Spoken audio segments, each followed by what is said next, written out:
Halo teman-teman semua, kali ini kita bakal ngebahas soal nomor 5. Nah, di sini aku, kalau teman-teman lihat kunci, sebenarnya inti jawabanku sama dengan soal di kunci, tapi ada sedikit yang twist sedikit.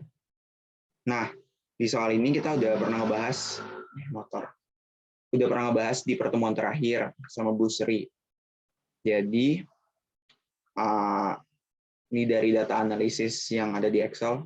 Nah, tapi soal ini menurutku lebih gampang karena X-nya cuma X1. Kalau di soal kemarin kan X-nya ada 3. X1, X2, X3. Nah, ini cuma X1, cuma konsumsi doang. Yang paling atas itu konstanta. Nah, untuk Y-nya adalah pendapatan. Jadi, apakah ada pengaruh antara konsumsi ke pendapatan? Gitu. Nah, gimana cara jawabnya? Pertama, kita formulasikan dulu H0 sama H1-nya. Nah, di sini yang aku beda sama di kunci jawaban. H0-nya dan sesuai dengan soal nomor berapa ya? Bentar. Soal nomor 4. H0-nya adalah kalau misalnya korelasi, mana ya tadi? Di sini kayaknya. Nah, H0-nya itu nggak ada hubungan linear. H0-nya ada hubungan linear. Ini ya. Jadi aku akan sedikit membantah yang ada di kanan ini. Tapi mungkin teman-teman bisa koreksi ntar. Boleh chat aku langsung atau di komen boleh. H0-nya kalau aku tidak ada hubungan linear. Oke. Ini ada hubungan linear. Jadi tidak ada hubungan linear antara X dan Y, yang bawah ada hubungan linear antara X dan Y, antara konsumsi dan pendapatan gitu. Nah, untuk p-value kan ini bisa pakai uji T sama uji F gitu. Nah, tapi uji F menurutku agak percuma di sini karena secara simultan dia cuma satu nih, cuma konsumsi doang kan. Uji F itu untuk menguji simultan X1, X2, X3. Kalau ada 3 ya ada gunanya gitu. Tapi karena di sini cuma konsumsi ya udah satu aja, tinggal pakai uji T. Nah, uji T bisa pakai p-value kalau menurut kunci jawaban. P-value-nya adalah nih 0,00000 yang bagian C. Nah, terus alfanya jika tidak diketahui, dan kemarin juga berlaku kayak gitu pas kita ngerjain soal, alfanya adalah 0,05. Gitu. Nah, jika p-value kurang dari alfa, dan pasti kalau kayak gini kejadiannya adalah T hitung lebih dari T tabel. Ini nggak perlu ditulis sih, tapi kalau kalian pengen nguji boleh. Ini sepaket deh ya. Kalau p-value kurang alfa, T hitungnya lebih dari T tabel gitu. Nah, maka benar, reject H0. Reject H0 kan? Reject tidak ada hubungan. Jadi yang tidak ada hubungan kita tolak. Yang artinya maka berlaku H1. Maka kesimpulannya adalah ada hubungan antara X dan Y. Nah, yang jadi permasalahanku dengan kata-kata di sini adalah reject H0. Tapi menurut kunci jawaban, H0-nya adalah ada hubungan linear nih. Sorry, ini menurut kunci jawabannya. H0 ada hubungan linear. Nah, jika reject ada hubungan linear, maka harusnya jawabannya tidak ada hubungan linear dong. Tapi menurut kunci jawaban, jawabannya adalah ada hubungan linear. Makanya menurutku H0-nya adalah tidak ada hubungan linear sesuai dengan di buku. Soal 4 ini ambil dari buku. Untuk row sama dengan 0 yang artinya tidak ada hubungan linear. Kayak gitu. Berarti kemarin pas latihan soal ada kesalahan juga dikit. Aku juga salah pas ngejawab kemarin di soal kemarin.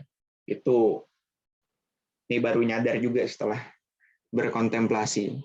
Nah, gimana sama T hitungnya perlu nggak ya kira-kira? Kalau menurut kunci jawaban nggak perlu sih, nggak perlu pakai T hitung. Tapi boleh sih pakai T hitung juga buat nguji. Coba kali ya kita iseng-iseng. Siapa tahu beda. T hitungnya di sini adalah 6,236. T tabelnya, nah T tabelnya pakai rumus aja sih daripada ribet. Nih TINF, rumusnya adalah TINF terus 0,05. Ikutin yang di situ aja ya. Degree of freedom-nya adalah ini jumlah datanya. Nah, ini yang kita nggak bisa tahu. Mana ya jumlah datanya? Kayaknya nggak bisa tahu deh, makanya di kunci jawaban nggak pakai daya tabelnya. Nggak bisa diketahuin. Apa 30 ya? Sorry, bentar. Aku cek dulu ya. Jawaban kemarin. Kemarin kan datanya ada 9 nih. Yang 9-nya ada di observation, bagian atas. Oh, nggak ada. Berarti nggak bisa dikerjain pakai T-tabel. Nggak jadi ya, iseng-iseng kita. Makanya di sini cuma pakai p-value. Nggak apa-apa. Biasanya sih kalau p-value-nya kurang dari alfa, nggak biasanya sih harusnya. T hitungnya lebih dari T-tabel. Maka kesimpulannya adalah reject H0. Kayak sepaket gitu deh. Itu H0-nya ini ya, aku beda, tidak ada hubungan linear ya. Jadi kalau reject tidak ada hubungan linear, berarti ada hubungan linear. Mungkin teman-teman bisa lihat kunci jawabannya juga. Makanya tadi aku lumayan mikir, jadi ada hubungan linear atau enggak gitu. Jadi jawabannya ada hubungan antara X dan Y. Tapi H0-nya ini agak beda sama kunci jawaban. Itu. Nah, terus kita lihat di catatan ini aja. F nggak perlu, ngapain pakai F kan cuma satu. Terus koefisien determinasi. Nah, determinasi itu adalah R dikuadratkan. R kecil dikuadratkan. R. Nah, R-nya yang mana? R-nya adalah 0,757. Sorry, salah. Benar, 0,757. Nah, koefisien determinasinya adalah kuadrat dari ini. Sebenarnya udah ada sih di sampingnya.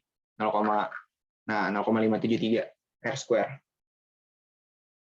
Nah, jadi dari itu bisa kita simpulkan kontribusi